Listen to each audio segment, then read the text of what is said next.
사도행전을 기록한 사람은 누가입니다. 누가 기록했느냐? 누가가 기록했답니다. 1장 1절에서 데오빌로에게 먼저 쓴 글을 언급하는데 이 먼저 쓴 글은 누가복음입니다.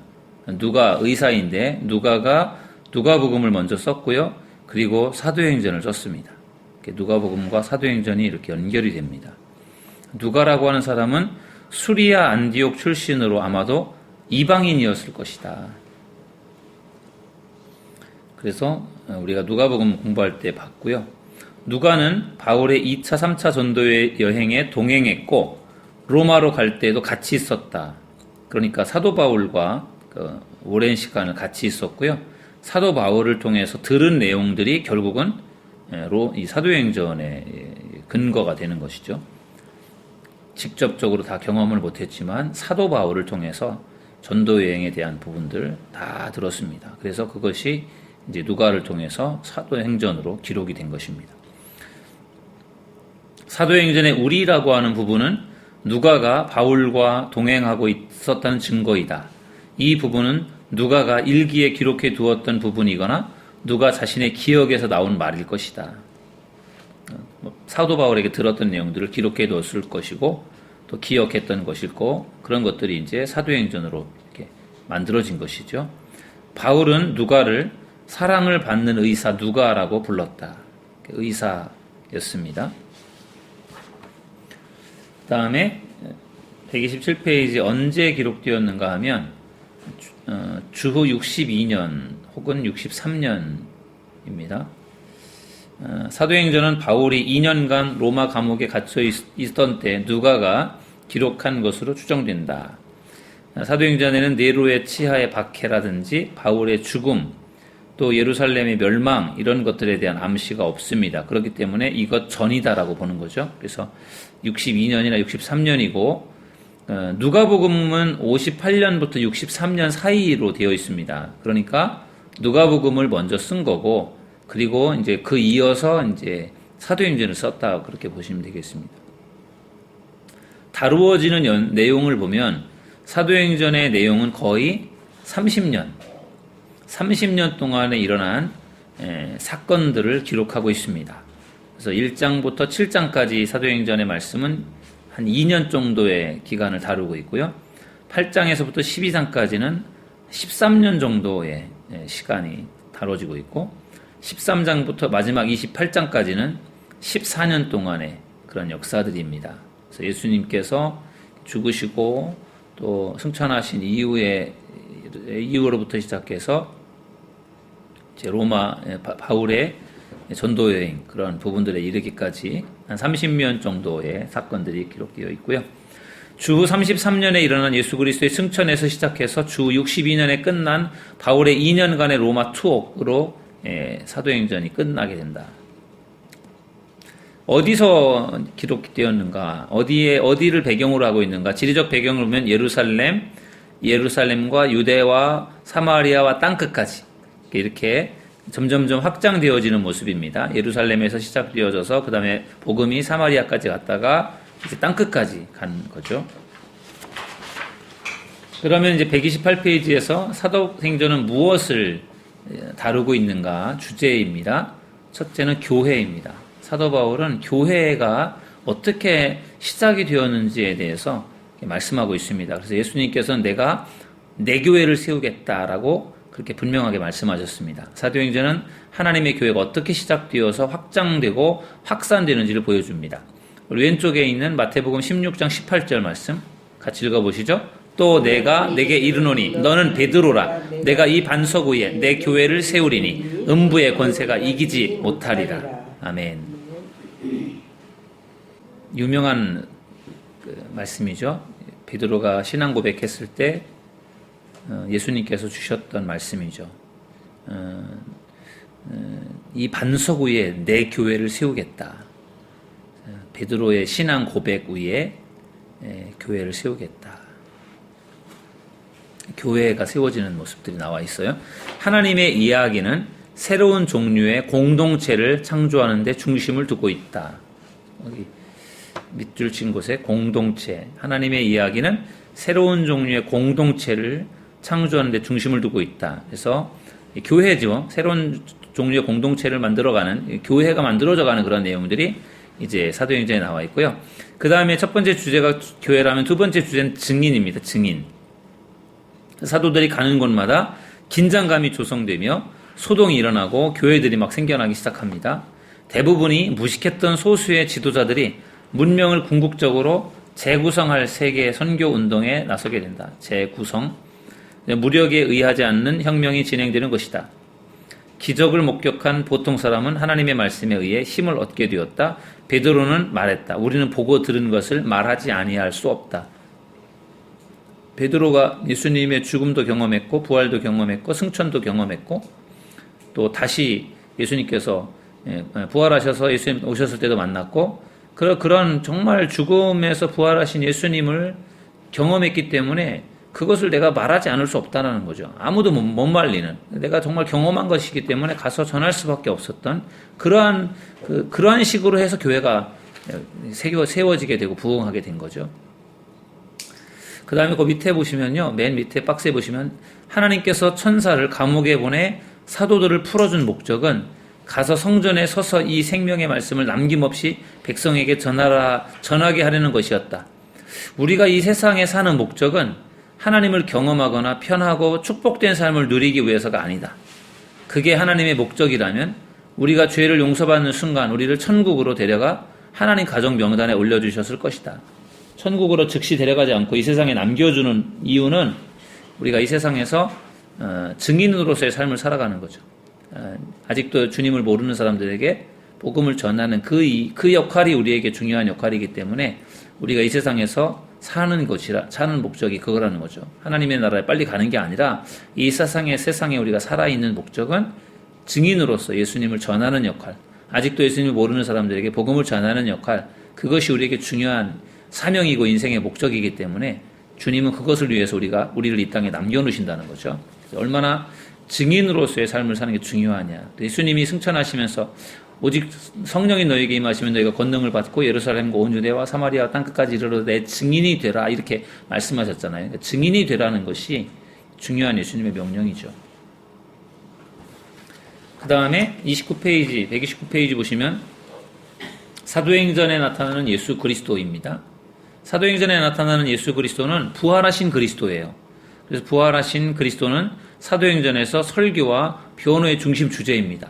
우리가 사복음서를 볼 때는 거기는 살아계신 예수님이었잖아요. 그런데 사도행전에 나오는 예수님은 부활하신 예수님입니다. 그래서 사도 바울도 부활하신 예수님을 만나는 거죠.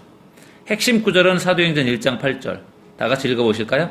오직 성령이 너희에게 임하시면 너희가 권능을 받고 예루살렘과 온 유대와 사마리아와 땅끝까지 이르러 내 증인이 되리라 하시니라. 아멘. 성령이 임하면 권능을 받고, 권능이라는 것은 능력이거든. 능력을 받아서 예루살렘과 온 유대와 사마리아 땅끝까지 점점 모든 사람들에게 복음을 전하는 증인이 된다. 성령을 받으면 내가 증인이 되고 되기 싫어도 성령을 받으면 증인이 된다라는 거죠. 사도행전 2장 42절에서 47절 너무나 유명한 초대교회 말씀이죠. 같이 읽어보실까요?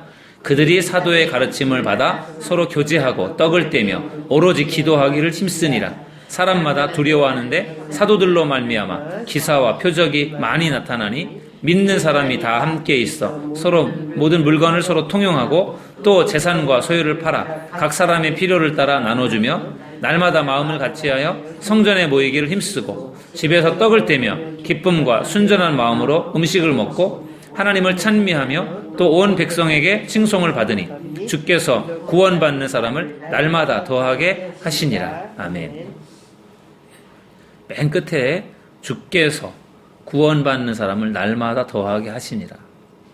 부흥의 주체가 주께서예요. 주께서. 사람의 힘으로 우리가 열심히 해서 부흥되는 게 아니라 주께서 날마다 더하게 하셨다. 초대교회의 부흥의 힘은 주님께서 그렇게 부흥하게 하셨다라는 거죠. 우리가 열심히 전도하고 배우고 훈련받고 이런 것들도 중요하지만 우리의 힘으로 되는 것이 아니라 주님께서 함께 하셔야 그런 부흥의 역사가 일어난다는 거죠. 어떻게 사도행전에는 중간중간 교회의 성장 보고서가 기록되어 있습니다. 그래서 3,000명이 회개했다라든지 5,000명이 믿게 되었다라든지 이러한 초대교회가 수백 명, 수천 명, 수만 명 이렇게 성장해가는 그런 과정들을 표현하고 있습니다. 그리고 사도행전에는 베드로의 설교 7편, 베드로의 설교 7편, 그 다음에 바울의 설교 11편, 그것을 포함해서 학자들의 주장에 따라 차이는 있지만 최소 18편에서 최대 24편의 설교가 있습니다. 스데반의 설교도 있죠. 우리 스데반이 순교하기 전에 스데반의 설교, 유명한 설교를 볼 수 있습니다. 아주 구약 성경 전체를 아우르는 그러한 설교를 하고 있습니다. 답은 사도행전은 베드로와 바울을 비교한다. 그래서 아주 앞부분과 뒷부분에 베드로와 바울이 아주 비교가 됩니다. 사도행전은 복음 전파와 관련하여 특별히 베드로 1장부터 12장까지는 베드로에 대한 이야기고요. 13장부터 28장까지는 바울의 이야기입니다. 집중적으로 베드로와 바울에 대한 사역들이 소개가 됩니다. 그 다음에 130페이지 보시면 사도행전 12장 52절을 기점으로 누가의 관심은 베드로에서 바울로 옮겨갑니다. 그리고 유대교회에서 이방교회로 급격하게 변합니다. 누가는 이제 12장 25절부터는 이제 철저하게 바울에 대한 이야기를 또 이방교회에 대한 이야기를 합니다. 바울의 사역과 베드로의 사역을 병치하면서 바울의 사도권과 사도적 임무를 강조합니다. 그래서 여기 보면은 사도행전에 나와 있는 베드로에 대한 이야기와 바울에 대한 이야기를 이렇게 대조해 놨거든요. 그걸 보면은 아주 두 사람의 사역이 굉장히 흡사해요. 베드로 먼저 맨 위에 줄부터 보시면 날 때부터 안진뱅이인 사람을 고쳤습니다. 베드로가. 그 다음에 바울도 보니까 날 때부터 안진뱅이였던 사람을 고칩니다. 베드로 그의 그림자만 덮여도 사람들이 낫습니다. 바울은 손수건이나 앞치마만 얹어도 사람이 낫습니다. 베드로가 막 성공하고 막 큰 일을 하니까 유대인들이 베드로를 시기했습니다. 바울도 마찬가지로 바울이 성공적인 사역을 펼치니까 유대인들이 시기했어요. 베드로가 마술사 시몬과 대결을 합니다. 바울은 마술사 바예수와 대결합니다. 베드로는 다비다, 도르가가 죽었는데 그 죽은 다비다를 살리고, 바울은 말씀 듣고 졸다가 떨어져가지고 죽은 유두고를 살립니다. 또 베드로는 투옥되었다가 기적적으로 풀려나죠. 바울도 투옥되었다가 기적적으로 풀려납니다. 그걸 보면은 거의 베드로가 했던 베드로와 바울의 사역이 거의 비슷하다는 것을 볼 수 있고요. 이렇게 베드로에 대한 이 12장까지는 베드로에 대한 이야기를 딱 얘기했고요. 13장부터는 바울에 대한 이야기를 해서 이렇게 우리가 비교해 보면은 거의 두 사람이 정말 중요한 사역들을 하고 있는 걸 볼 수 있습니다. 병든 자를 고쳤죠. 죽은 자도 살려냈죠. 사울하고 바울하고 사울하고 바울하고 틀리죠. 사울 나왔는데 바울 나왔어. 왜 사울하고 바울이 왜 틀려요? 여기서 사울이 나왔는데 네. 우리가 읽을 때 9장까지 읽을 때. 네. 사울이 9장까지는 사울이 나오죠. 네, 근데 여기서 바울이 나왔어. 왜 바울이 나와요? 왜 그래요? 여기서 바울 따라요. 사울이 예수님을 만나서 변화된 이후에 이름이 바울로 바뀌는 거예요. 그러니까 성경을 보면은 이름을 바꿔주세요. 아브람이거든요. 원래 아브람. 하나님이 아브라함이라고 이름을 바꿔주시거든요. 사레였는데 이름을 사라라고 하나님 바꿔주세요. 야곱이 이스라엘로 하나님께서 이름을 바꿔주시잖아요. 하나님과 겨루어 이겼다라고 이스라엘로 바꿔주시잖아요. 사울이 바울로 변화되잖아요.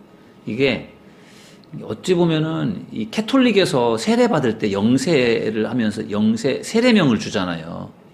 그게 캐톨릭에서 영세를 받을 때 세례명을 주는 게 이제 세례 받고 이제는 옛날에 당신은 죽었고 이제 새로운 사람이 되었습니다. 그런 의미에서 이름을 새로 주는 거거든요. 근데 그게 어찌 보면 좀 성경적인 거예요. 성경에 보면은 변화된 사람들의 이름을 바꿔주셨어요. 그러니까 사울이 예수님 만나서 바울이 되는 거예요. 그러니까 옛날 내가 예수님 믿기 전에 사울은 핍박자였는데 예수님 만나고 변화돼서 바울이 됐을 때 전도자로 바뀌는 거죠. 그래서 우리가 성경을 읽다 보면 앞엔 사울인데 뒤에서 바울이 나오는 게 예수님 만나서 변화되면서 이름을 바울로 바꾸는 거예요. 그런 것들. 그래서 우리가 보통 사도 바울 이렇게 말하는데요. 원래는 사울이죠. 왜를 보겠습니다. 왜? 사도행전은 복음서와 서신서의 역사적 연결고리로 기록되었다. 연결고리. 우리가 복음서를 마태복음, 마가복음, 누가복음, 요한복음, 복음서를 공부했잖아요. 그리고 뒤에는 바울 서신, 일반 서신에서 거의 다 편지들입니다. 근데 딱 유일하게 역사서가 있는데 그게 사도행전이에요. 딱 중간에 역사서, 사도행전 딱 연결돼서 그 다음에 로마서부터는 다 편지거든요. 그러니까 앞에는 사복음서, 복음서, 예수님의 행적이고 뒤에는 다 편지거든요. 그거를 딱 연결시켜주는 고리의 역할을 하는 게 사도행전이죠. 중요한 역할을 하는 거죠. 복음서와 서신서를 연결시켜주는 내용들. 사도행전은 복음이 유대인에게서 이방인에게로 전파되어가는 과정을 보여준다. 유대인에게서 이방인에게로 갑니다. 그런 대표적인 사역자가 사도 바울이죠. 이방인에게 복음을 전하니까. 사도행전은 로마 제국의 한 구석인 팔레스타인에서 미미하게 시작된 기독교가 어떻게 제국의 심장부까지, 로마 제국의 심장부까지 뻗어나가게 되는지를 보여줍니다. 이 바울이 나중에 로마까지 가잖아요. 가서 죄인의 신분으로 압송돼서 가는 거지만 바울은 거기 가서 복음을 전할 마음으로 간 거예요. 그래서 로마에 가서 복음을 전하죠. 우리가 보통 그것을 4차 전도 여행이라고 합니다.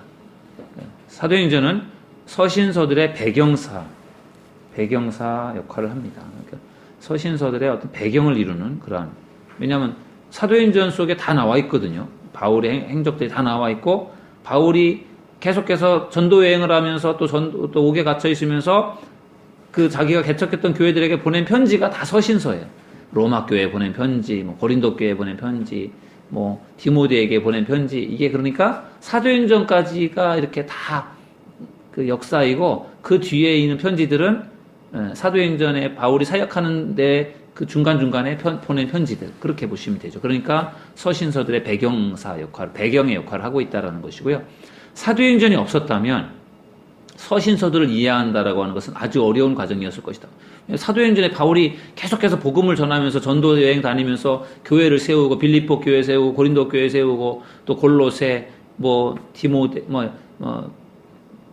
에베소 교회, 이런 거 다 그게 바울이 전도하면서 세워진 것들이기 때문에 사도행전을 통해서 서신서를 이해할 수가 있다라는 거죠. 그러니까 사도행전이 그만큼 중요한 역할을 차지하고 있다. 맨 밑에 보시면 박스에 사도행전이 없다면 신약 성경은 예수님께 집중된 역사에서 아무런 사전 설명도 없이 어느 집단에 대한 서신 왕래로 비약하게 된다.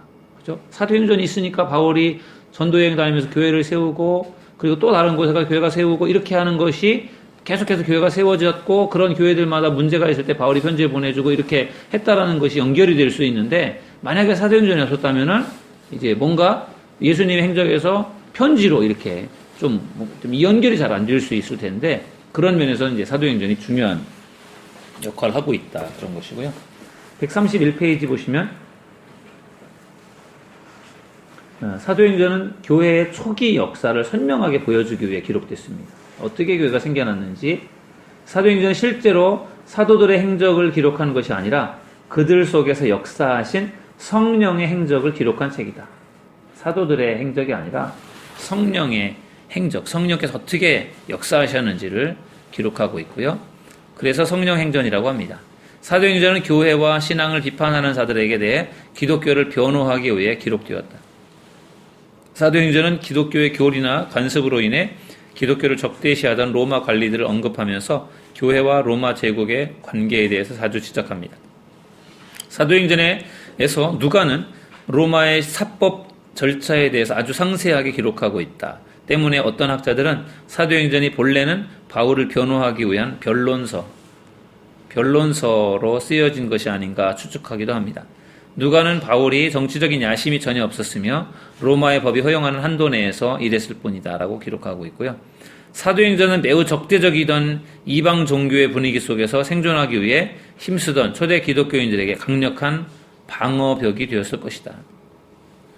그러니까 막 고난 중에 핍박당하는 중에도 이 사도행전을 통해서 힘을 얻고 용기를 얻었던 그러한 역할을 했다라는 거죠. 그래서 이제 사도행전에 대한 서론을 우리가 공부했고요. 이제 좀 본론으로 돌아가서 이제 내용을 좀 보겠습니다. 132페이지는 사도행전 1장부터 8장 3절까지인데요. 1장부터 8장 3절까지는 예루살렘입니다. 예루살렘에 전파된 복음이에요. 그래서 교회가 어떻게 시작이 되는가? 성령 강림으로 교회가 시작이 됩니다. 그래서 오순절에 성령 강림으로 교회가 시작됩니다. 머릿말을 보면은 1장 1절에서 2절은 이제 누가가 데오빌로에게 쓴 편지로 나와 있습니다. 데오빌로는 하나님의 사랑이다라는 뜻이고, 내가 먼저 쓴 글이라고 이렇게 말할 때 먼저 쓴 글이 뭐냐면 누가복음입니다. 그래서 누가복음을 썼고 먼저, 그 다음에 사도행전 쓰게 되고요. 그 다음에 부활하신 그리스도께서 나타나시죠. 우리 왼쪽에 말씀을 읽어보실까요? 1장 6절 8절 시작. 주께서 이스라엘 나라를 회복하심이 이때니까 하니 이르시되 때와 시기는 아버지께서 자기의 권한에 두셨으니 너희가 알 바 아니요 오직 성령이 너희에게 임하시면 너희가 권능을 받고 예루살렘과 온 유대와 사마리아와 땅끝까지 이르러 내 증인이 되리라 하시니라. 아멘. 부활하신 예수님께서 하신 말씀이죠. 그래서 제자들은 여전히 이스라엘에 관심이 있지만 예수님은 하나님 나라에 대한 관심이 있습니다. 복음 전도는 모든 성도에게 주어진 영속적인 임무, 영속적인 임무이지 교회의 특별한 사람에게 일임된 취미 활동이 아니다. 복음 전도는 모든 성도들에게 맡겨주시는 그런 영원한 계속적인 임무지 어느 특별한 사람들에게만 주어진 게 아니라는 거죠. 복음 전도는 모두에게 중요한 임무라, 사명이다, 그런 말씀이 되겠습니다. 너희는 가서 모든 민족으로 제자를 삼으라고 할 때, 너희 오직 성령이 임하시면 너희가 권능을 받고 증인이 되라 할 때, 이게 어느 특정한 사람만 말하는 게 아니라 모두를 말하는 거라는 거죠. 그 다음에 예수님의 승천에 대한 이야기가 1장 9절에서 11절에 나와 있습니다. 제자들이 땅 끝까지 가라는 명령을 받고 나서도 하늘을 쳐다보고 있었던 것은 크게 모순된 일이었다. 그들을 부르신 목적은 점성가가 아니라, 하늘 바라보라는 게 아니라, 왜 하나님이 부르셨느냐? 증인이 되라. 땅끝까지 내 증인이 되라. 이 말씀이 예수님께서 승천하시면서 마지막에 남기신 말씀이죠. 그래서 증인이 되라는 것 중요한 말씀이고요. 그 다음에 이제 예수님이 승천하신 다음에 이제 성령을 기다리죠. 약속한 성령님을 기다립니다. 그러면서 이제 마가다락방에 모여서 그들이요, 가룟 유다의 그 결혼으로 생긴 12번째 제자를 보선으로 뽑아냅니다. 그래서 그 12번째 제자에 다시 들어온 사람이 누구죠? 마띠아입니다. 마띠아. 그래서 마띠아와 요셉 두 사람을 제비뽑기를 하는데 그 중에 마띠아가 이제 제비뽑기에 당첨이 됩니다. 그래서 가룟 유다가 죽은 그 결혼을 이제 마띠아가 이제 채우게 됩니다. 마띠아는 어찌 보면은 12명의 제자가 아니었는데 가룟 유다 때문에 12명의 제자에 들어간 사람이 된 거죠. 133페이지 오순절 성령 강림, 아주 중요한 사도행전의 아주 중요한 사건이죠. 성령 강림 사건. 그래서 강력하게 성령이 임하셨고, 그리고 그 오순절 다락방에 있었던 120명이 다 성령을 받았어요.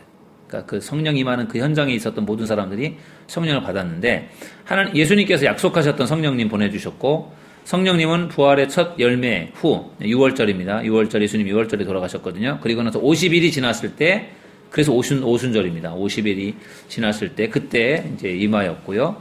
오순절 날 성령 강림하셨고, 그리고 모든 유대인 남자들은 3대 절기에 예루살렘 성전으로 나오도록 되어 있었기 때문에 3대 절기 때가 되면 예루살렘은 로마 제국의 여러 지방으로부터 순례 여행을 온 유대인들과 개종자들로 가득했다. 적어도 100만 명 이상의 유대인들이 순례 여행에 동참했다. 그러니까 지금 여러분들 그 사진 밑에 그림을 보시면 지금 그림의 모든 초점이 지금 중심지가 어디예요? 예루살렘을 향하고 있잖아요. 지금 흩어져 있던 로마의 어떤 지배를 받고 있던 그런 나라들 속에 여기저기 흩어져 있었던 유대인들이 3대 절기가 되면 예루살렘으로 다 모이는 거예요. 왜요? 왜 모여요? 제사를 드리려고. 3대 절기. 여기 보니까 무교절, 또 맥주절, 장막절, 이런 그 유대인들에게 있어서 중요한 절기에 모든 남자들은 절기를 지키라고 그 율법에 되어 있거든요. 그러니까 흩어져서 살던 사람들도 이 절기가 되면 다 예루살렘으로 몰리는데, 그래서 이것 때문에 100만 명 이상의 순례 여행객들이 있었다라는 거죠. 그러니까 이때 절기 때가 되면은 예루살렘이 완전히 뭐 북적북적 하는 거죠. 장사꾼들도 많고 사람들도 많고, 그러면서 이제 엄청난 이제 그런 절기를 지키게 되는 거죠. 그때 이제 성령 강림이 있었던 겁니다. 사도행전에 나타나는 성령의 주된 역할 때문에 제목을 성령 행전으로 바꾸어야 한다라고 주장하는 사람들도 있습니다. 누가는 사도행전에서 성령에 대해서 무려 57회나 언급합니다. 성령 행전이라는 말하는 이유가 이렇게 어마어마하게 많이 성령에 대한 말씀들이 나오기 때문에, 그래서 성령 행전이다 이렇게도 말합니다. 베드로가 오순절 성령 강림에 대해서 설명하고요, 또 설교하죠. 그 다음에 134페이지 보시면 초대교회의 신앙생활에 대해서 나와 있습니다. 우리가 아까 읽었었어요. 죽음을 맞으시던 날 밤 예수님은 그를 따르는 사람들이 온전히 하나가 되어 세상에서 진리의 증거가 되기를 기도하셨다. 그런데 그로부터 하나가 되게 해달라고 요한복음 17장에서 기도하잖아요. 그런데 그날로부터 몇 달 후에 그 기도가 응답되었습니다.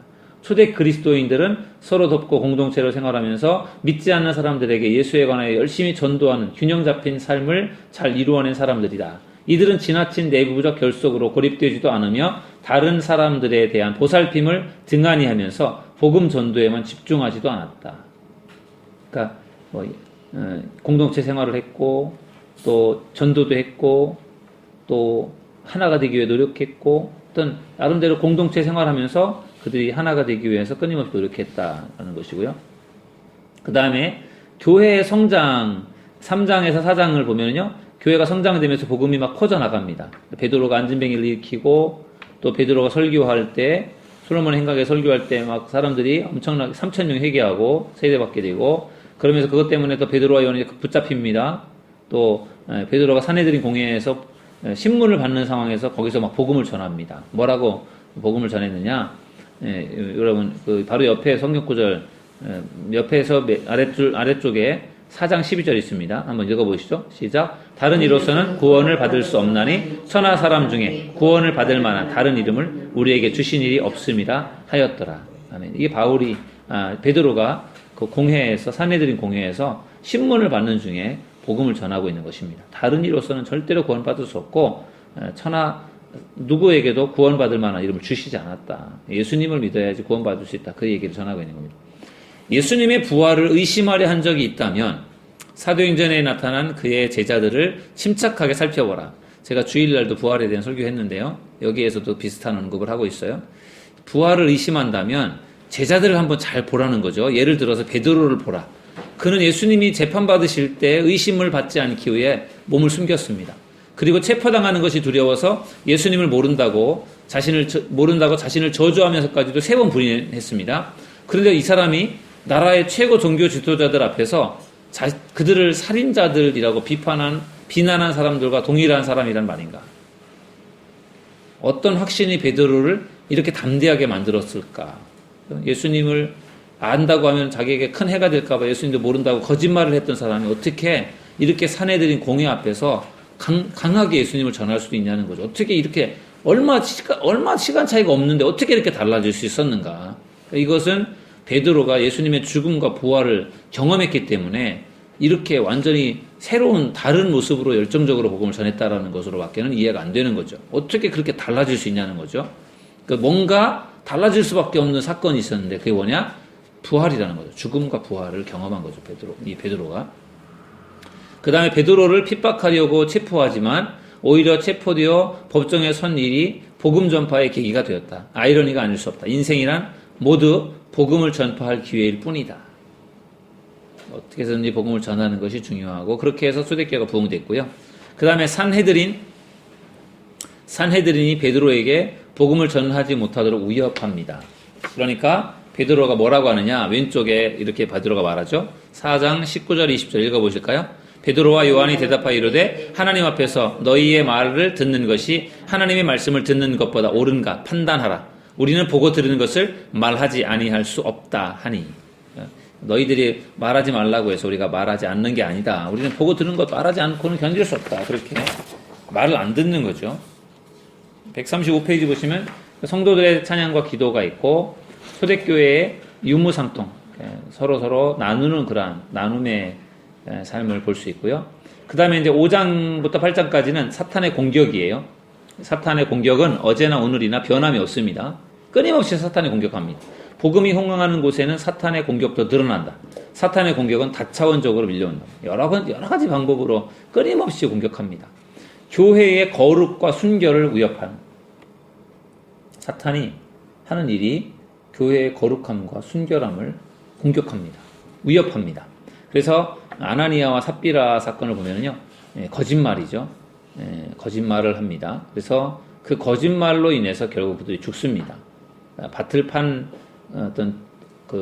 팔아서 그것을 이제 사도들에게 바치는데 일부를 감추고 이제 일부를 바치면서 전부인 것처럼 그렇게 거짓말을 했어요. 그것 때문에 결국은 안타깝게 두 사람이 죽습니다. 그러니까 교회가 거룩해야 되고 순결해야 되는데 그런 거짓말을 하는 그런 그들의 잘못된 부분들을 용서하지 않으시고 과감하게 그들을 죽이셨습니다. 그게 아마도 초대교회에 굉장히 파장을 일으켰겠죠. 아나니아 삽비라의 죽음이. 그래서 그걸 통해서 어찌 보면 더 거룩하고 순결하게 교회를 세워가시려고 했던 것 같고요. 그 다음에 참된 성령 충만과 그럴듯한 의장은 공존할 수 없다. 거룩한 교회에서는 거룩하지 못한 것들이 노출되고 다루어진다. 거룩함과 순결함을 마귀는 끊임없이 위협하는데 우리가 그걸 잘 지키는 게 필요하고요. 하나님은 겉으로 드러나는 모습을 보고 속으시는 분이 아니다. 우리는 결코 하나님께 좋게 보이려고 행동을 꾸밀 수 없다. 하나님은 우리가 공들여 꾸미려고 하는 겉모습 뒤에 숨어있는 미움, 자만, 욕심 등 하나님만이 고칠 수 있는 내적인 문제를 알고 계시다. 세 번째는 교회의 지도자들을 공격합니다. 지도자를 넘어뜨리면 교회가 무너지니까 끊임없이 지도자들을 공격합니다. 그래서 사도들이 권능과 기적을 행합니다. 그래서 그것 때문에 더 공격을 받습니다. 오늘날 사람들은 재미있는 교회를 좋아하지만 초대교회 때는 내 아들을 따르는 삶의 의미를 제대로 파악하지 못한 사람은 감히 그들의 모임에 끼어들지 못했다. 재미있는 교회를 좋아하지만 초대교회 때는 그렇게 해서는 감히 교회에 가지도 못했다는 거죠.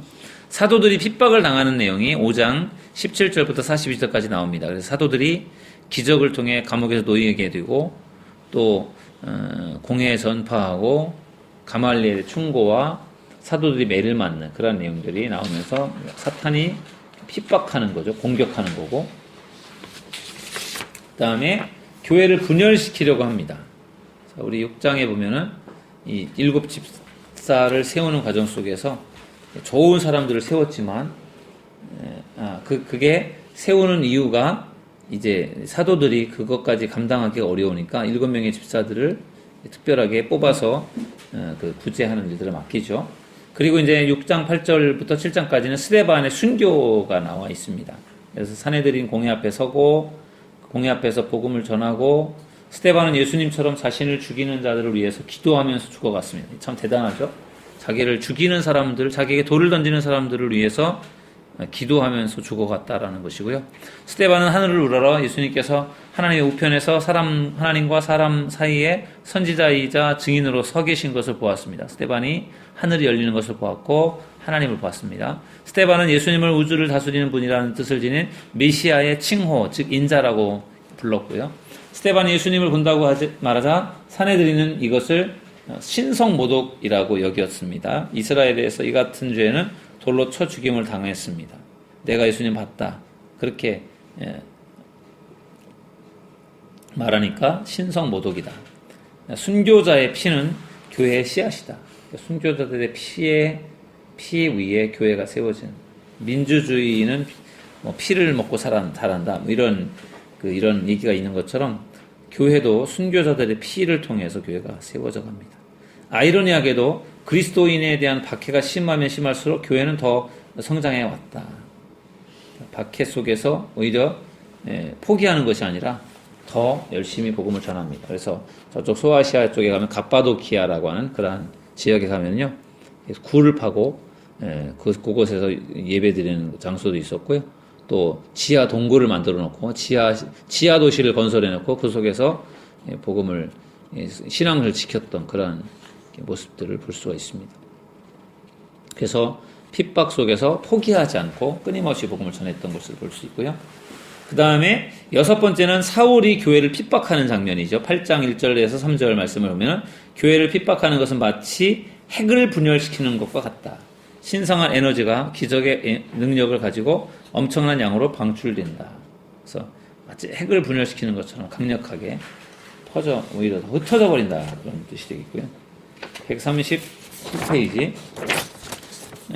137페이지는 이제 두 번째 큰 단원으로 유대와 사마리아 지역에까지 복음이 전파되는 겁니다. 아까 1장부터 8장 3절까지는 예루살렘으로 복음이 증거되는 것이고, 이제 8장 4절부터는 12장 25절까지 이제 예루살렘에서 더 멀리 유대, 사마리아까지 이렇게 확장되는 것이고, 거기에 큰 역할을 하는 사람이 빌립입니다. 빌립이 사마리아인들에게 증거합니다. 사마리아 사람들은 좀 천시 이렇게 취급당하고요. 천한 사람들로 취급당하고 또 이방인처럼 취급당하고 그랬습니다. 그런데 빌립이요 그 지역에 가서 전도를 합니다. 마술을 행하던 시몬이라는 사람이 돈으로 성령 세례를 행하는 능력을 사려고 합니다. 근데 성령 세례가 돈으로 주고 사고 하는 그런 게 아니기 때문에 어리석었던 거죠. 베드로는 시몬의 요구를 단호하게 꾸짖었습니다. 그래서 밑에 사진에 보면은 빌립의 전도 여행이에요. 빌립도 꽤 넓은 구역에 전도 여행을 다니면서 전도했고요. 그러면서 이제 빌립이 에디오피아 내시를 만나서 내시에게 전도를 합니다. 그래서 사도행전에서 회심한 최초의 이방인이었을 것이다. 이 에디오피아 여왕 간다겐가 그 여왕의 어떤 그런 내시 여왕을 이렇게 잘 옆에서 섬겼던 내시가 사도행전의 최초의 그 회심한 이방인이다라는 것이고요. 성령님은 교회의 주요 선교에 인격적으로 간섭하셨다. 무슨 말인가 하면 그는 광야로 빌립을 보내 에디오피아인을 만나게 하셨고 안디옥에서 바나바와 바울을 선교사로 각각 세우셨으며 최초의 공의회를 인도하셨고 바울의 선교 여행을 도우셨다. 사도행전에 나타난 대로 성령님은 모호한 안개와 같은 존재가 아니라 말씀하시고 결정을 인도하시며 믿음이라고 하는 에너지를 교회에 채우시는 살아있는 인격체시다. 성령님의 어떤 그런 모습을 그렇게 표현했고요. 138페이지까지만 하겠습니다. 사울이 이제 회심하는 거죠. 우리가 오늘 9장까지 읽었잖아요. 사울이 회심을 합니다. 그래서 부활하신 예수님을 만나서 회심을 하고 이름이 바울로 바뀌는 거죠. 그리고 사울이 성령 충만함을 받습니다. 그리고 다메섹에서 복음을 전합니다. 그러다가 예루살렘에서 복음을 전합니다. 그래서 유대인들이 사울을 죽이려고 하니까 그의 제자들이 광주리에 담아서 성벽 창문으로 달아내려서 피신을 시켜줍니다. 사울에게도 따르는 제자들이 많이 있었습니다. 베드로의 증거입니다. 9장 32절부터 11장 18절까지 베드로 이야기가 나옵니다. 그래서 루다에서 애니야를 고치는 장면, 그리고 욥바에서 다비다를 살리는 도르가라고 하는 이름의 헬라어식 표현인데 애니야를 고치고 다비다를 살리고 하면서 점점 그 어떤 지경을 넓혀가는 그런 베드로가 병든 자를 고치고 하면서 지경을 넓혀가는 그런 베드로의 사역들을 볼 수가 있고요. 그래서 여기까지 9장까지만 오늘은 공부하는 것으로 하겠습니다.